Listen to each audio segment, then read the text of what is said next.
देवकीनंदन खत्री के उपन्यास चंद्रकांता के 25वें अंक के साथ हम उपस्थित हैं। महाराज का इश्तिहार पर बहुत असर हुआ था। पहरे पर आदमी चौगुने हो गए थे। आप भी रात भर जागने लगे। हरदम तलवार का कब्जा हाथ में रहता।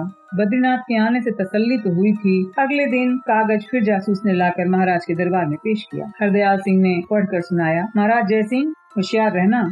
पंडित बद्रीनाथ की अय्यारी के भरोसे मत रहना। वो कल का छोकरा क्या करेगा। पहले तो जालिम खां तुम्हारा दुश्मन था, अब मैं भी पहुंच गया हूँ। 15 दिन के अंदर शहर उजाड़ दूंगा। आज के चौथे दिन बद्रीनाथ का सिर लेकर रात 12 बजे महल में पहुंचूंगा। उस वक्त जिसका जी चाहे मुझे गिरफ्तार कर ले, देखूं कौन माई का लाल है। इस इश्तिहार ने महाराज की बच्चे बचाए होश उड़ा दिए। बस यही जी में आता था कि इस वक्त विजयगढ़ छोड़कर भाग जाएं, मगर हिम्मत ऐसा करने से रोक रही थी। दरबार बर्खास्त कर दिया। दीवान हरदयाल सिंह के साथ दीवान खाने में गए और ये नई आफत खां खूनी के बारे में बात करने लगे। महाराज अब क्या किया जाए। एक ने आफत मचा रखी थी, दूसरे इस आफत खां ने आके और जान सुखा दी है। अगर ये दोनों गिरफ्तार न हुए तो हमारे राज्य करने पर लानत है।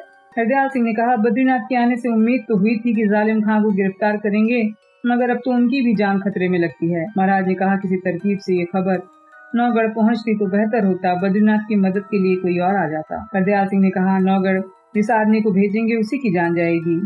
हाँ, 100-200 आदमी के पहरे में कोई खत हो तो दूसरी बात है।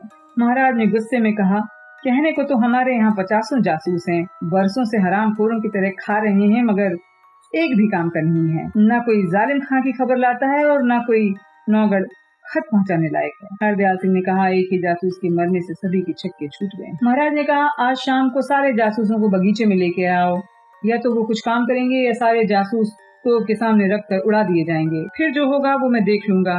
मैं उस हरामजादे को पकड़ूंगा। हरदयाल सिंह ने कहा, जो हुक्म। महाराज ने कहा, जाओ, जो हमने कहा है वो करो। दीवान हरदयाल सिंह महाराज से विदा होकर आए, मगर हैरान थे क्या करें। महाराज को बेतरह क्रोध चढ़ा है। उम्मीद तो यही थी कि किसी जासूस के लिए कुछ न होगा, वो बेचारे मुफ्त में तोप के आगे उड़ा दिए जाएंगे।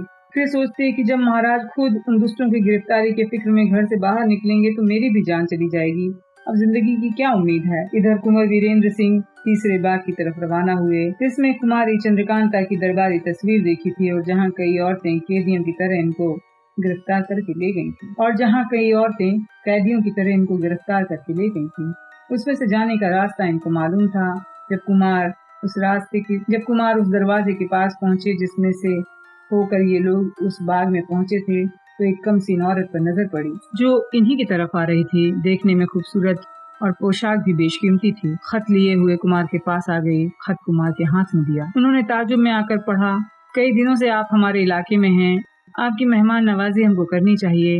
इस दासी के साथ आइए और झोपड़ी को पवित्र कीजिए। आपका एहसान कभी न भूलूंगा। सिद्धनाथ योगी। कुमार ने खत तेज सिंह के हाथ में दिया। पढ़कर कहा, साधु हैं, योगी हैं, इस खत में कुछ हुकूमत भी झलकती है। देवी सिंह और ज्योतिषी जी ने खत पढ़ा। शाम हो चुकी थी। कुमार ने खत का जवाब नहीं दिया। तेज सिंह ने उस औरत से कहा, हम लोगों को महात्मा जी की खात मंजूर है, मगर तुम्हारे साथ नहीं जाएंगे। थोड़ी देर बाद चलेंगे क्योंकि संध्या करने का समय हो गया है। तो औरत ने कहा, मैं ठहरती हूँ, आप लोग संध्या कर लीजिए। अगर हुक्म हो तो संध्या के समय के लिए जल और आसन लाऊं। देवी सिंह ने कहा, नहीं, कोई जरूरत नहीं है। औरत ने कहा, तो फिर संध्या कैसे करेंगे। इस बाग में कोई नहर बावड़ी कुछ नहीं है। तेज सिंह ने कहा, उस दूसरे बाग में बावड़ी है।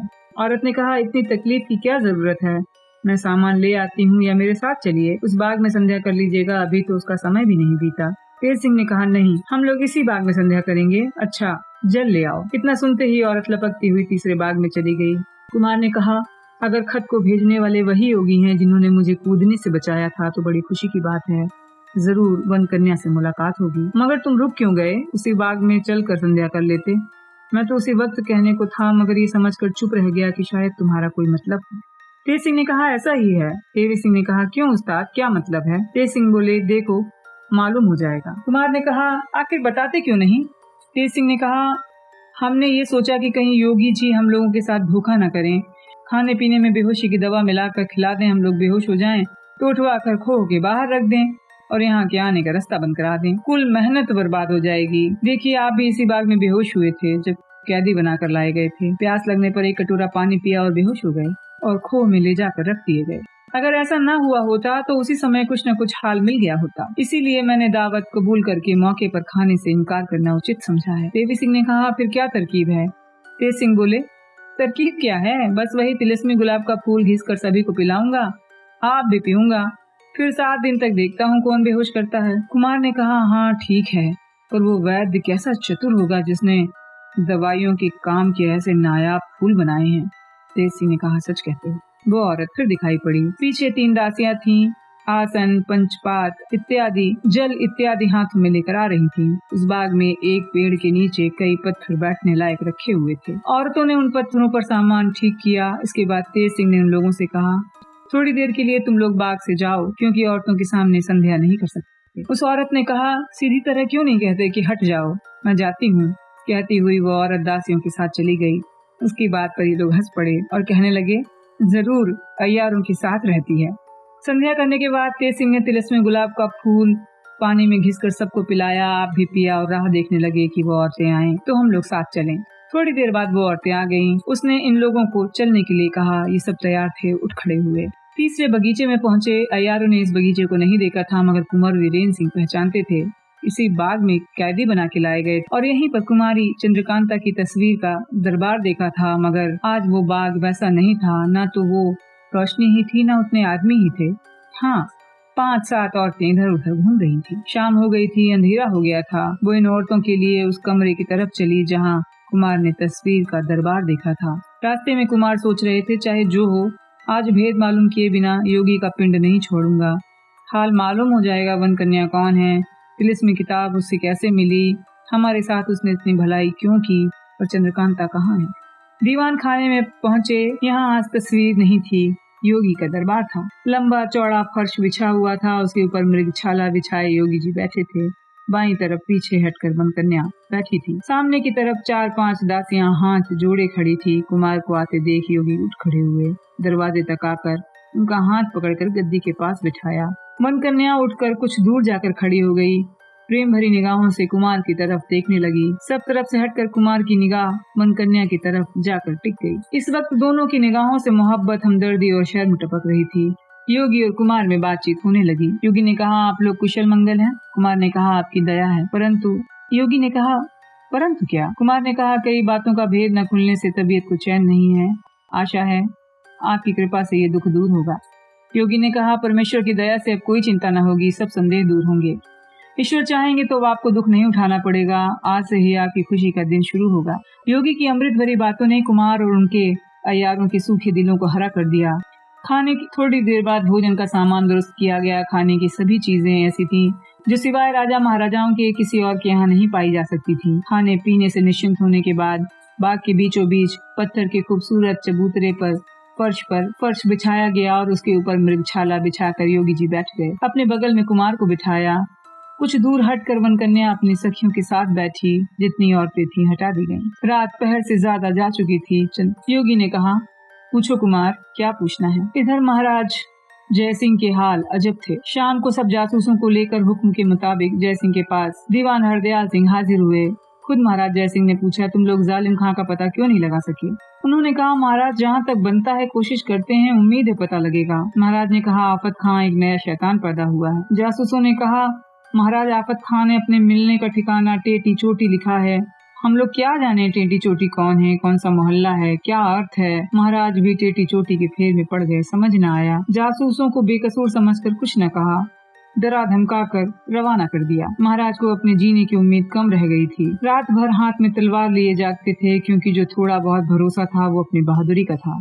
दूसरे दिन इश्तेहार फिर शहर में चिपका हुआ था। पहरे वालों ने लाकर हाजिर किया। हरदयाल सिंह ने पढ़कर सुनाया, देखना खूब संभल कर रहना, बद्रीनाथ को गिरफ्तार कर लिया है। कल 12 बजे रात उसका सिर लेकर तुम्हारे महल में हमारे आदमी पहुंचेंगे। देखते हैं कैसे गिरफ्तार करते हो आफत खान।